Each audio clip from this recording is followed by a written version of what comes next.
From being one of the youngest CEOs of a JSE-listed company at Velapanda Group to heading telecoms and international technology giants, hers has been a career in leadership and executive fortitude. Today, she is among a few select of women in technology as MTN Vice President for Southern and East Africa. Yolanda Cuba joins us now for her inspirations and also to share her reflections on her career with us this Women's Month. Yolanda Cuba, so good to have you with us on the Daytime Update today, and happy Women's Month to you. Thank you so much, and thanks for having me, Tammy.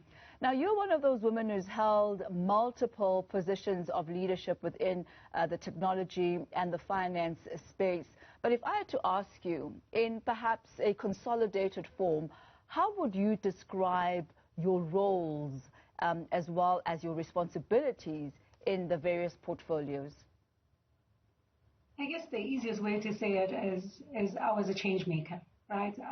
Whether it was in finance or whether I was in FMCG or now in telcos, is really to actually drive inclusive development for everybody, while also driving the organization's profitability and stakeholder kind of issues forward.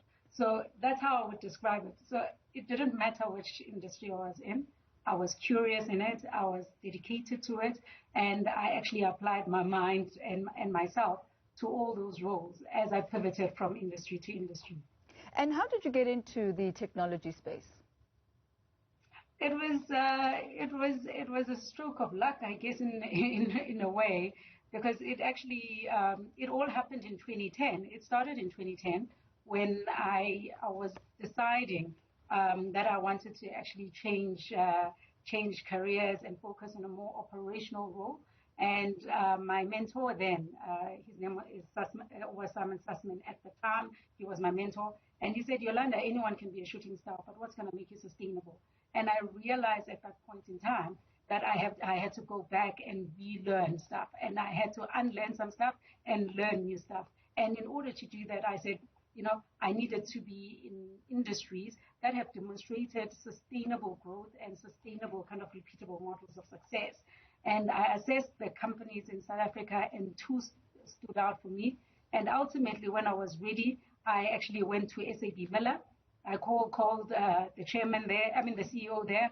It was Norman Adami at the time. I called Putuma at MTN. I didn't know both of them from above soap, and basically said, this is what I'm looking for, and I'm pivoting my career, and are you able to help me actually chart a way forward? And both of the gentlemen were actually quite receptive. What's interesting is that I started at SAB, and then literally 10 years later from when I had that discussion with Putuma, I'm now at MTN. The thing is, you started off as a chartered accountant and then pivoted into the roles and the industries that you're in now. Talk to us about pivoting and specifically a woman and yourself as a woman. What led to that point where you needed a gear change? So I actually started off in my career very early on in sort of the financial kind of space, starting in corporate finance and then moving on to actually managing an investment group. So I had the skills, sort of financial skills, that actually made it possible for me to actually run that kind of business. However, over time, it was clear that I needed just the operational environment. So I sat back and I reflected on what kind of industries do I want to actually get into going forward. And I said, my training is within the finance space, so I will always be comfortable there. So I ticked that box. And then the second one, I said, which other industries actually are looking more like what I am used to? And telco actually stood out as one of those industries. And that's how I then ultimately decided that I wanted to go into telco. And if you look at the technology space and even the finance space, how are those landscapes looking as far as women performance are concerned, as far as women representation is concerned, as far as the availability of opportunities for women in large areas of leadership, or top areas of leadership rather? Okay, finance is starting to do a little bit better. However, today I was talking to someone at the South African Venture Capital Association, And basically she was saying only 3% of funds are under women management, right? Out of 28% women that are actually playing in that space. So you can see that even in the finance space, when you actually start de-aggregating the numbers, you actually see a very, very poor kind of showing. Within the telco space, I mean, we're faring a little bit better. However, when it comes to technology, we still are counting the number of women that are there. Being at MTN, one of the things that really encouraged me is that you've got someone like me who's actually a VP of a number of countries with a P&L role, with a profit and loss kind of role. We've got CEOs, Mitwa in Rwanda, Uche in Benin. We've got Elaine in Cote d'Ivoire. So when we actually start looking at that, actually these women actually coming through and being CEOs of telcos, it really, really is encouraging to see that. But it is, I mean, if I'm honest, it is nowhere near enough. If we actually have to get to the real target, which should be around 40 to 50% of women in boardrooms, then we are very far from there. I mean, this morning I was with my team and they actually showed me some numbers from the mentorship boardroom, and like looking at the number of women CEOs that are on the JSE, the women chairmen that are on the JSE, and it is actually disheartening to look at that picture in 2021. And how is that to be transformed, Yolanda? I think we actually have to be deliberate about these things. I mean, you know, we have to work with the outcome that we're looking for. If we're saying that we want 50% or 40%, or whatever the number is that we decide to choose, that we want to see that as women on the board, then what we need to do is actually make sure that we're planting the seeds and actually growing the trees. You know, you can't actually sit in 2021 and say, we have no talent, we don't have any women talent. So for me, it's really us actually being deliberate in terms of our HR strategies and our HR policies. When we go and interview, if you're going to interview for any position in any business, 40 to 50% of the candidates that are being considered then should be women by definition, for you to actually get the kind of the right ratio there. And I will never accept that there are no women that can do these roles. I mean, out of 380 or so companies on the JSE that we looked at, I mean, it was less than 10% that actually had a great showing. I mean, the one that sticks out in the back of my head right now is a company like Palo World, which where the chairman, Neo, is a woman, the CFO is a woman, and then a number of executives are women. And in addition to that, most of the board is actually women. And it is the exception to the rule rather than actually the rule. So if we want to actually change this, we actually have to start designing our processes in order to make sure that we get this outcome. Now, you've served on several JSE boards and in those companies. Over the past couple of decades or years, has there been a transformation or change that you've noticed as far as the presence of women, the voices of women, the representation of women? Yes and no, right? There was a time when we were making great progress, you know, where absolutely you wouldn't actually almost find a company that didn't have women representation. Today, looking at the list that I was talking about earlier, there are still companies on the JSE that are only male on the board, only male, right? And you can see then that we're not actually making the kind of progress that I definitely thought we were making initially. But I can tell you, so I started serving on listed boards around 2005, and you know, I saw great progress being made in those initial years. And then right now, most probably in the last 5 years, I would say a lot of companies have regressed in terms of women representation. And I think the Women in Business actually did a piece of work on it, and it showed that as well. And what role should government be playing in this space? Because we know that gender parity for government has been said to be one of their priorities. Is it still? For government, yes, it is one of their priorities, because we see in government that there is greater representation of women than in corporate. So I think what we should be doing is having the honest discussions at corporate level to say, actually, what should be the targets that we're actually going for, and then how do we actually make sure that we get there. If we don't actually have that, then, you know, we're not going to get there. And by the way, I'm not looking at this stage for minimum requirements in terms of saying your scorecard should be A, B, C. This is not something that should be legislated at this stage. However, it is something that we actually should be pushing from a policy perspective without actually having regulation. How does corporate South Africa treat black women, in your experience? I think we've come a long way. That's what I would say.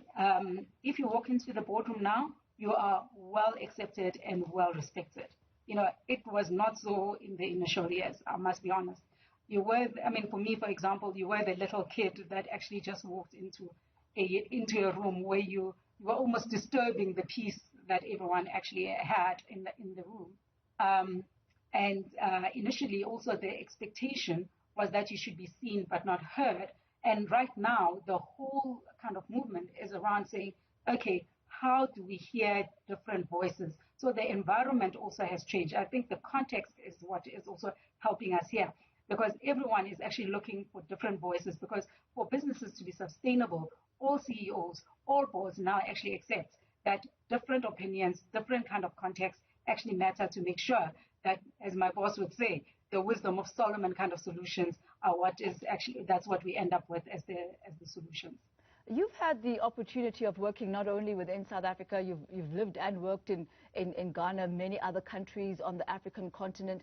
How would you compare the status of women in business in South Africa compared to women on the rest of the continent? What are the dynamics that you've noticed, the differences that may be there, as well as the similarities? Yeah, I would say, women are still second to men in terms of just general status of women in corporate, wherever you go. However, what I would say is, in terms of entrepreneurs, what I noticed in Ghana, for example, there were lots more women entrepreneurs making their mark than what I would see in South Africa. So here you see more corporate women, whereas there you'd see a lot more entrepreneurial women actually driving big agendas and actually driving big corporates as well. So yeah, when I was there, there were out of 5 telcos that were in the country, 3 were run by women. That gives you a sense of just, what's the likelihood of 3 telcos from absolutely different backgrounds actually being driven by 3 women CEOs. And I looked at some of the banking appointments that a lot of the Nigerian banks have made, and I've seen that a lot of them are starting to get women into CEO positions, and that for me is a great kind of stride in the whole kind of agenda around women. In just a moment, we'll continue our conversation with Yolanda Cuba, the newly appointed Vice President for Southern and East Africa for the MTN, for the market there for MTN. And we'll focus now on the importance of mentorship, as well as the role that she is playing. Now, this Women's Month, we are focusing on formidable women who are change makers in their various spheres and careers. And joining us this afternoon is Yolanda Cuba, a guru really in the financial and tech space. Yolanda, as we continue with you, here's a question that I'd like to pose to you. It's actually a question that came through on Twitter from Palisa Bell. She wants to know, how can we advance tech leadership institutions, if any, to inspire the youth of Africa to work together to better the continent? Yeah, I think, there are a number of platforms that actually allow for that to happen. If I think about UCT, especially the kind of tech-savvy universities, are creating those hubs where all of us, corporates and innovators and people in tech, actually are coming together to have conversations on how we can improve a lot of the stuff, a lot of the kind of what's happening within the tech space. However, having said that, I would say that, the participation of women in tech in hackathons is super, super important, because this is where you actually get to meet the people that are creating solutions within the technology space. So I would actually urge anyone to say, I'm not just saying do Ayoba or MTN related ones. Banks are actually creating hackathons. All industries are creating hackathons. But it's a fantastic network opportunity to actually be able to play in that space. And beyond that, there are associations everywhere now in Africa for women in tech, because we all realize that there is a specific need that we actually need to have, we need to address around creating a network impact for women. If we don't support each other in this space, then we are not going to get the outcomes, again, that we are actually looking for. So supporting each other and actually being part of great networks is the only way that we're actually going to do it. The corporates have a big role to play in making sure that they are deliberate in terms of training and retaining skilled tech skills as well. You mentioned a bit earlier on Simon Sussman as one of your mentors. Which other mentors can you count, men or women who have assisted you in your career path, who have inspired you, who have opened doors, given you advice? Oh, there are so many. I've got Jill Marcus, Tokia Sofwale, Nikki Tlaia. Oh, so many. I mean, I've really had fantastic people actually come my way in terms of mentoring me. And I've had a fantastic family background as well.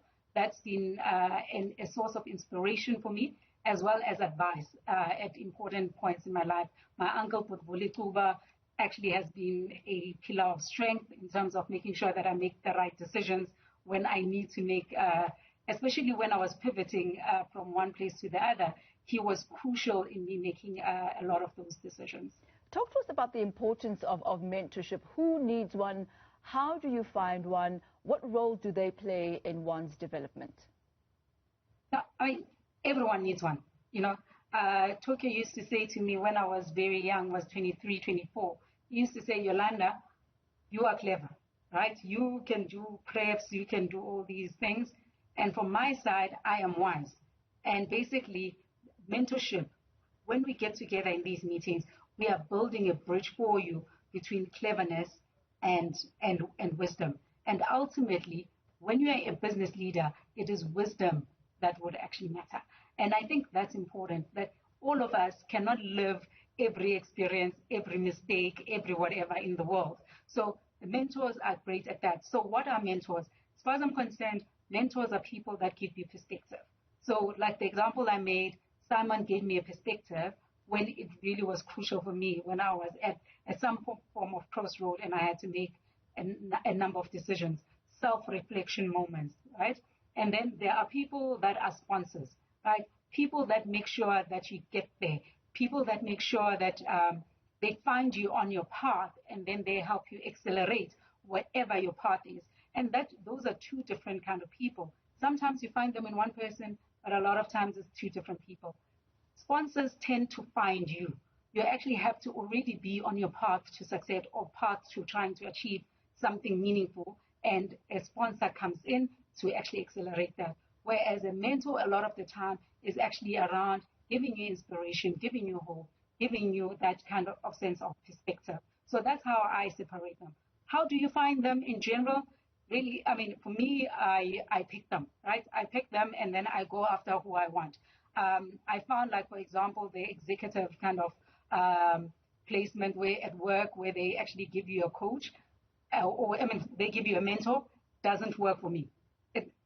It's not the same rule for everyone, but for me, it just didn't work. So I tended to actually go after people I wanted rather than actually waiting to be placed with someone, which is obviously why we've created the mentorship boardroom as well. Which leads us very perfectly to the mentorship boardroom. Tell us about that structure, how it is constituted, and really why you thought it was important to put something of this nature now. Yeah, so, I mean, I've seen how in my life mentorship actually has played a big role in terms of my transition points and also the decisions that I've made and also what I've been able to achieve. You know, pivoting from one career to the other is never easy, but if you've got the right support and the right people actually driving you to what you're trying to get to, it makes a whole lot of difference. So we have now put together a platform that allows people to actually get mentored. So it allows mentors and mentees to actually meet.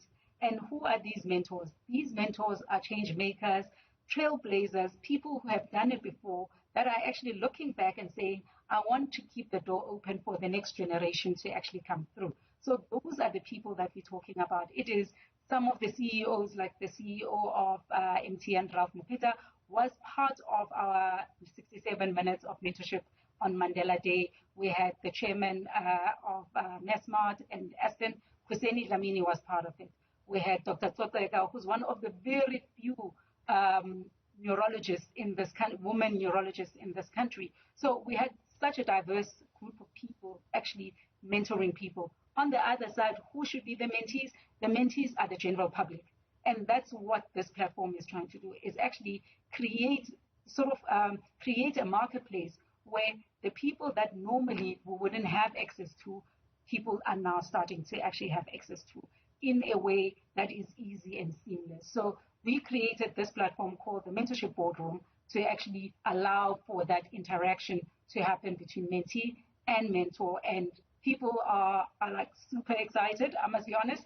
I mean, the feedback that we got from the 67 minutes on Mandela Day has been absolutely fantastic, both from mentors and mentees. So this month we're doing it completely different. We're actually going for women only as mentees. However, the mentors can be any gender, any race, any whatever, but the mentees have to be women. And give us some information on that, because you've decided this month, because it's Women's Month, to focus on women, empowering women, giving them some direction, some hope, some inspiration in their careers. But is this just career-based, or is there life mentorship as well that is part of the process? So what happens here is that the mentor and the mentee actually match. So if I give you an example, there are people that would say, I want career guidance, so I will tend to gravitate towards someone who can give me career type guidance.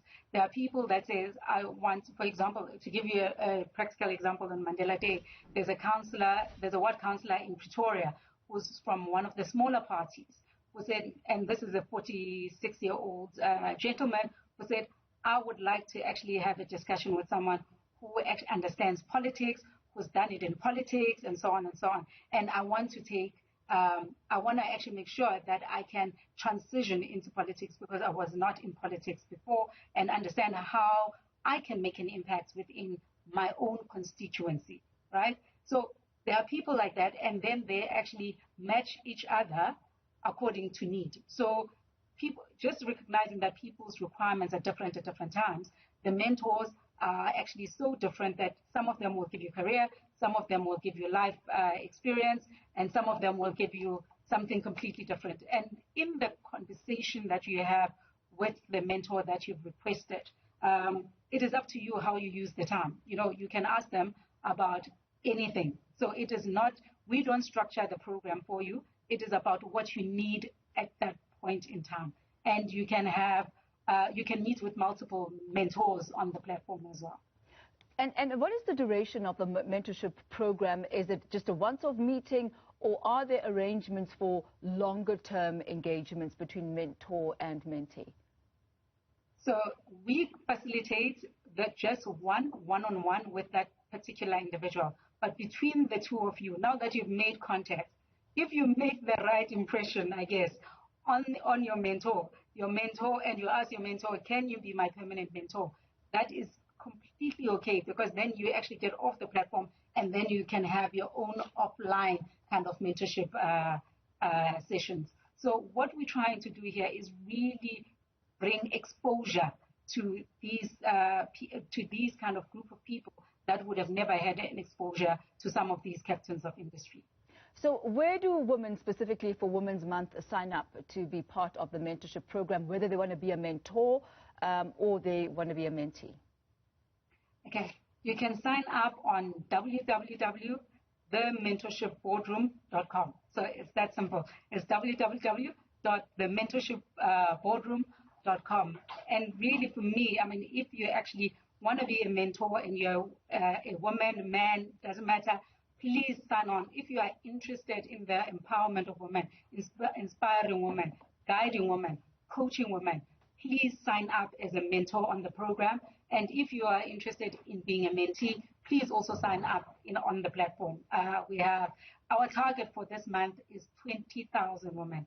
And this was inspired by the 1956 march on 9 August that happened. And really, I mean, during that march, I mean, we had very courageous women actually going out and marching to the Union building.